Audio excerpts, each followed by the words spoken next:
Bom, primeiro, o meu nome é Amaury Rodrigues, eu moro aqui em Suzano há quase 60 anos. É, Minha formação original é em biologia, eu sou biólogo, fui professor muitos anos, dei aula no cursinho, dei aula na escola pública, dei aula em faculdade, dei aula no colégio particular. Depois eu resolvi, por uma série de motivos, há uns 30 anos atrás, mudar de área.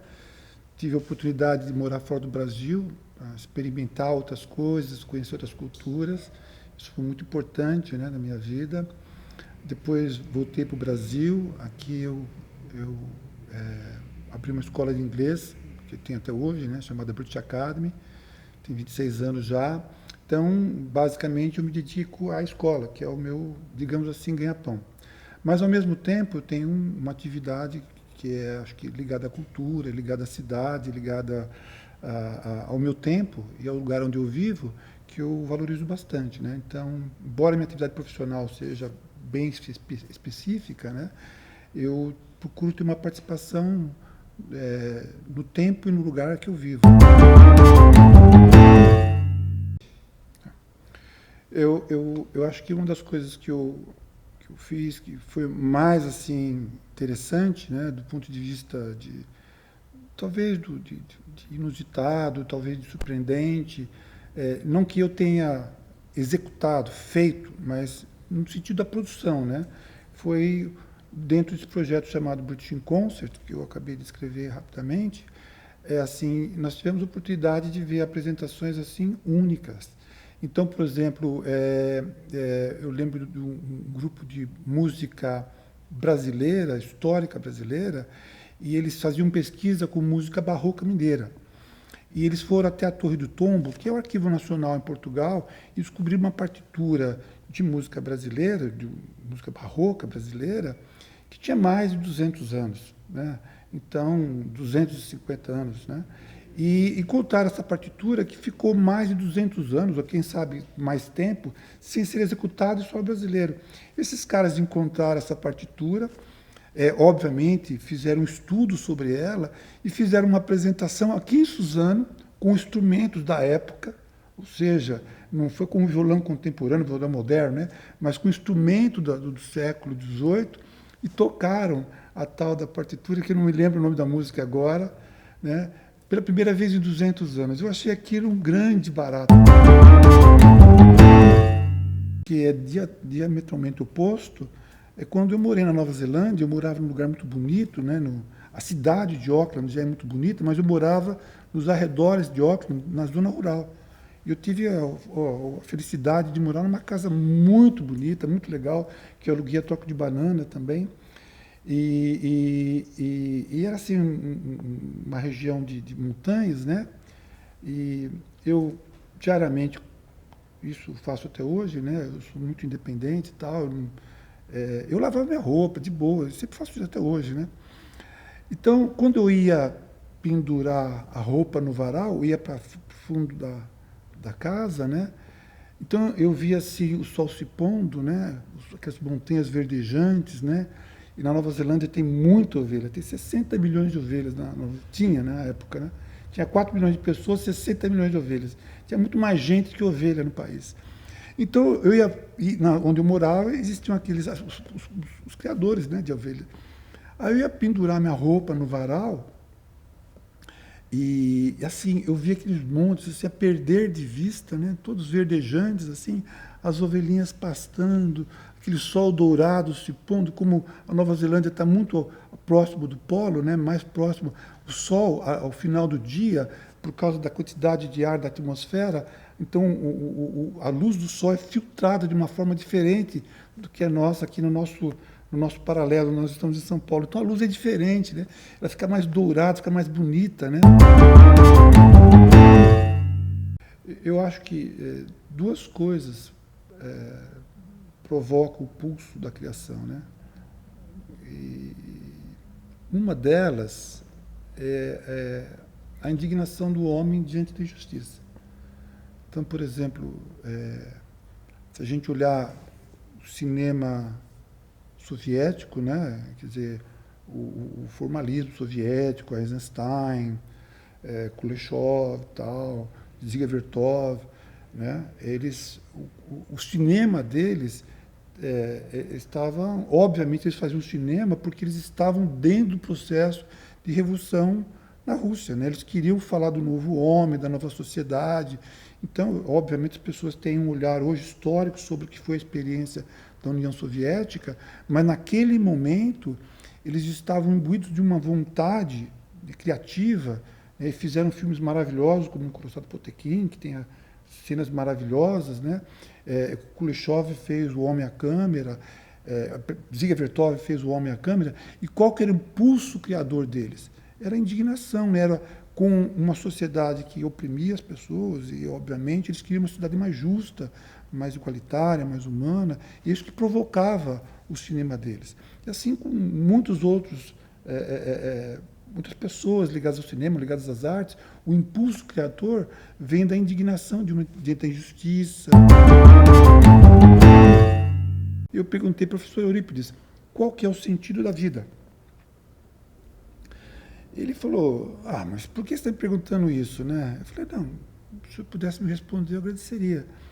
Ele falou, olha, é uma resposta que demanda muito tempo, porque é uma pergunta, né, complexa, né, profunda, né? Ele falou, mas eu posso dar uma resposta simples. Ele falou assim, você sabe que eu sou existencialista, né? De fato, existencialista, eu não vou entrar na definição do existencialismo, né?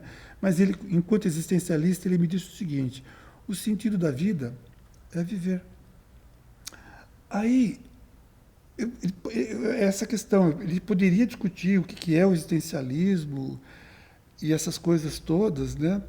Mas eu acho que eu prefiro ficar com a resposta imediata dele, né? E as flores roxas caindo no chão. Eu acho que o sentido da vida é viver.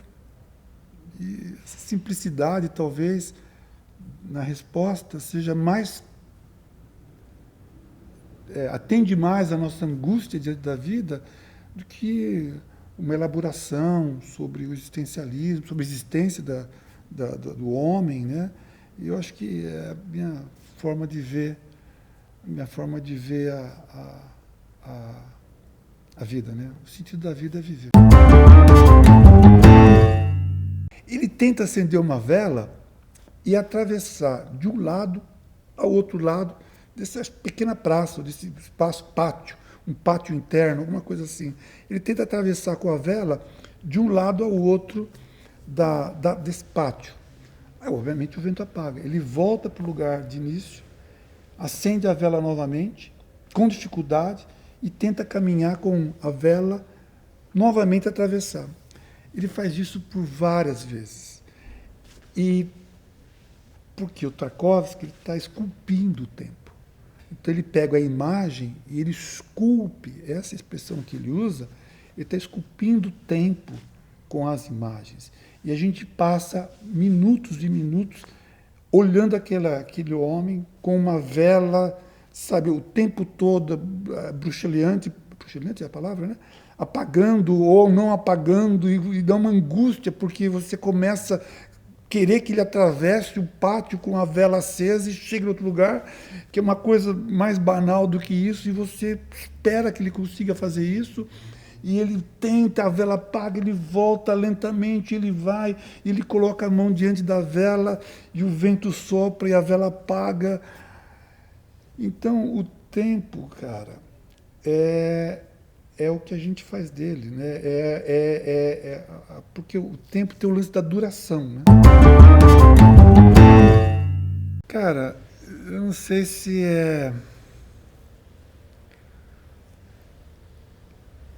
engraçado, né? Eu não vejo muita graça, né? Mas é surpreendente, né? Tem uma frase do Chico Buarque, né? Que isso tem 30 anos, sei lá, 40 anos, não sei. Ele falava que o Brasil é o país da delicadeza perdida, né? E isso 40 anos, cara. Então, por que eu estou falando disso? Porque hoje 50 anos depois, o que me surpreende é que pessoas defendam isso. Então, não vejo graça. Não vejo graça em alguém defender a ditadura, né? Não vejo graça. Não vejo graça que a gente tem que falar que democracia é uma coisa importante. Não vejo graça que alguém tenha que dizer que você pode entrar nos prédios públicos, invadir aquilo e achar que é uma manifestação pacífica. Não vejo graça nisso, né? Então eu sei o valor da liberdade, mas a liberdade tem um preço, né? Quer dizer, a liberdade tem um preço? Não. A liberdade tem que vir com responsabilidade, né? E isso é indispensável. Aí o pessoal da literatura vai me perdoar se eu falar alguma bobagem, né? É que trágico, né? Vem lá dos gregos, né? Vem da tragédia, do teatro grego, da tragédia, da comédia. Então, o que é a tragédia, né? Então, Édipo Rei é uma tragédia, todo mundo conhece a história do Édipo Rei. É que na tragédia, o destino do herói já está definido. Então, não há nada que Édipo possa fazer, ele vai matar o pai e vai casar com a mãe. Essa é a tragédia. O futuro dele está definido, é decidido pelos deuses e não está nas mãos dele. Então, quando a gente fala trágico, se a gente for, o pessoal da literatura vai me perdoar se eu estiver falando errado, mas quando a gente fala trágico, talvez esse sentido original do grego, a gente possa nos ajudar a pensar no que é trágico hoje, né? Então, será que o Brasil será... Estamos condenados permanentemente a ser um país injusto, a ser um país desigual, a ser um país em que pessoas passam fome, que pessoas não têm moradia, pessoas moram do lado de esgotos que são das favelas, quer dizer, será que essa é a nossa tragédia? É assim, tem essa história antiga de que a arte não tem valor, né? Tem valor intrínseco, né? Que ela não pode ser valorada, né? Não tem preço, né? No sentido, quanto custa esse quadro? O quanto custa esse filme? É assim, mas o que eu posso dizer é que ela é indispensável, né? Não sei se ela tem valor, mas ela é indispensável. Estou dizendo aqui que as pessoas não têm que ganhar, os produtores de arte, né? Os fazedores de arte, como se costuma dizer, eles têm que ganhar o seu pão de cada dia fazendo arte, fazendo cinema, fazendo poesia, literatura, música, o que quiserem, né? Claro que eles devem receber por isso, porque é o trabalho deles, né? Não tem a visão romântica de que o artista tem que ficar fazendo isso de graça, né? Não, ele tem que, obviamente, receber pelo trabalho dele. Quanto melhor é o trabalho dele, melhor é a paga que ele merece. Agora, eu não sei se a palavra, qual que é o valor da arte para uma comunidade, para uma sociedade, não sei se colocaria assim, mas eu colocaria que a arte é indispensável, por todas as coisas que a gente já falou aqui. Não há possibilidade de se ter uma sociedade saudável se não há arte. Eu vou te contar uma coisa que é gozada, né, cara?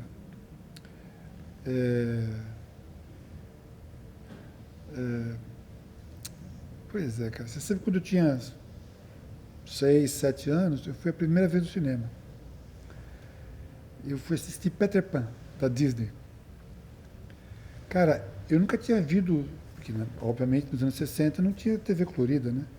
Eu nunca tinha ido ao cinema. Então quando você vê uma tela gigante, colorida, quando terminou, cara, eu chorei. Mas assim, o que importa não é o filme da Disney, é a magia do cinema. Como aquilo me tocou quando eu tinha 6, 7 anos. Agora, eu acho que quando eu conheci as obras do Tarkovsky, minha vida mudou. Tarkovsky, eu falo assim, porque ele é exatamente, não exatamente, ele é diametralmente oposto ao Disney, Hollywood e os cambal. ele é belíssimo. Não é, às vezes narrativo, às vezes não é narrativo, né? Tem para quem tem as duas coisas, mas Tarkovsky, eu acho que tem que ser visto. Tarkovsky tem que, não todos os filmes do Tarkovsky, você tem que ver lá, porque Tarkovsky é brilhante. Eu falei livremente e isso é legal. Tive a oportunidade de manifestar como eu queria manifestar. E queria agradecer a vocês todos aqui do Polo, queria agradecer especialmente ao Valmir, que está tocando um projeto fantástico, né? Que é o Polo, que eu obviamente participei um período. Vocês estão de parabéns, achei essa ideia desses mini documentários muito legal, né? Porque eu imagino várias pessoas respondendo perguntas semelhantes, a gente pode fazer um balanço do que como as pessoas estão olhando as mesmas questões, né? Então, agradecer ao Valmir, agradecer ao Polo, agradecer a você pelo convite, foi muito legal. Agradecer a toda a equipe técnica que trabalhou aqui, foi muito bacana também. E eventualmente, me desculpar de alguma imprecisão, de algum nome errado, de alguma data errada. Mas, assim, são coisas que eu acredito.